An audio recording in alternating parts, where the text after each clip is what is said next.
Good evening. Over a decade after the American invasion, after all the blood and treasure spent on the battlefield, the billions of dollars spent on training and armaments, tonight a heavily armed fighting force, in some cases using American arms and vehicles, is making lightning speed from city to city across the Iraqi countryside, and a big part of that country has fallen to their control.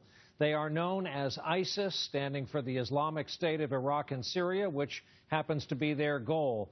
And after capturing a number of big cities in Iraq, they are now threatening Baghdad while the region scrambles, along with much of the rest of the world. Just to review here, 4,477 Americans were killed in action in the war in Iraq, with over 32,000 wounded. Over 1 million Americans were deployed, most of them more than once, and yet it's a grave situation there tonight. Our veteran of combat coverage in the Iraq War, Richard Engel, is back in Iraq tonight to start us off here. Richard, good evening. Good evening, Brian. This is a nightmare scenario that U.S. generals, when they were here in Iraq, never talked about. Not only is this country unstable, but large parts of the country are falling to a group that is hostile to the government and the United States. Some American veterans might be able to recognize their old Humvees, given to the Iraqi army, some now shattered, burned, others taken over by Islamic militants, a splinter group of al-Qaeda called ISIS, the Islamic State in Iraq and Syria. Today they vowed to march on Baghdad. They're only 100 miles away, and have surrounded the country's biggest oil refinery. And Iraqi troops who were trained by the U.S., most are putting their hands up instead of on the trigger. The goal, the militants said today, to impose strict Islamic Sharia law, not just in Iraq, but in Syria and beyond. They're led by Abu Bakr al-Baghdadi, a militant U.S. troops in Iraq, was in U.S. custody for years. Many say he's the true heir to Osama bin Laden, capturing more U.S. weapons and equipment in every town and more followers.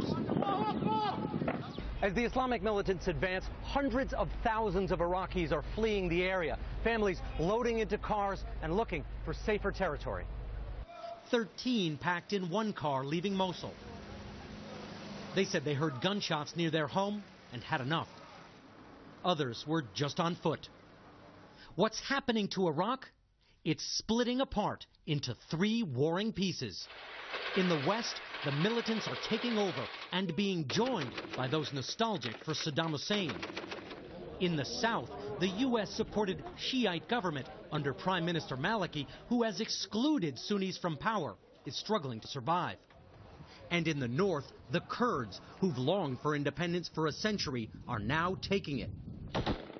Today, Kurdish troops seized Kirkuk, home of one of the biggest oil fields in the world.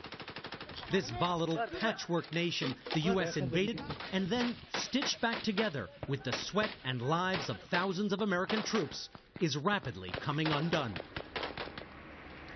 And Brian, there is also the issue of American diplomats and contractors who are still in this country. There are several thousand of them here. Some of the contractors have already been given evacuation orders. Several hundred have begun to be evacuated from the Balad Air Base. There is also the question of the giant U.S. embassy in Baghdad. If this conflict continues, and it seems like it will continue, it will end up in Baghdad. And in Baghdad, it could get very bloody. Baghdad is divided. Half of the city Shiite, the other half Sunni, and perhaps symbolic of the U.S. role in all of this, the U.S. embassy is right in the middle. Richard, of course, for you, where you lived for so many years during the war, you and I were together during the fighting numerous times there, despite the predictions by yourself and others over the years that this kind of thing might happen. Can you at some level believe that this is taking place right now? I can, actually. I thought this was a distinct possibility, and it was becoming more of a possibility the more exclusionary the government was becoming. The U.S. is in a hard position. Now we are facing the choice, do we help Prime Minister Nouri al-Maliki, militarily or otherwise?